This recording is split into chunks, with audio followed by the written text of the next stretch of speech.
Hey guys, welcome back to the channel. Today I'm back with yet another tutorial video on app guide, and in today's video I'll show you how you can change your age in Roblox. So you have a Roblox account that you used to play Roblox, and now you want to change your age in that account, but you can't figure out how you can do it.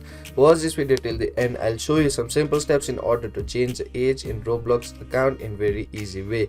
It's a very simple process. Just follow the simple steps I do and you'll do it in no time. So the first thing you have to do in order to change your age in Roblox is open Roblox. Once you open Roblox, make sure you're logged into the account that you want to change age from.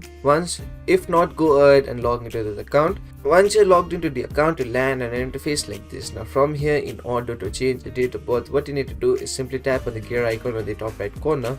Now from the drop down menu, simply go into your settings. Once you go into your settings, you'll land an interface like this. Now here in your personal information section, you'll see your birthday, and here you'll see your date of birth. Now what you need to do in order to change your age is simply change your date of birth to whatever your real age is. Then what you need to do is simply come down and tap on the save button. Once you tap on the save button, a pop-up window like this will open saying saved successfully. Then tap on OK. Once you do that, you'll successfully change your age in your Roblox account in very easy way. So those were the simple steps in order to change your age in Roblox account in very easy way. So that will be it for today's video. Hope this video was helpful for you. If it was, hit the like button, subscribe to the channel, and I'll see you in the next video with some new information. Goodbye.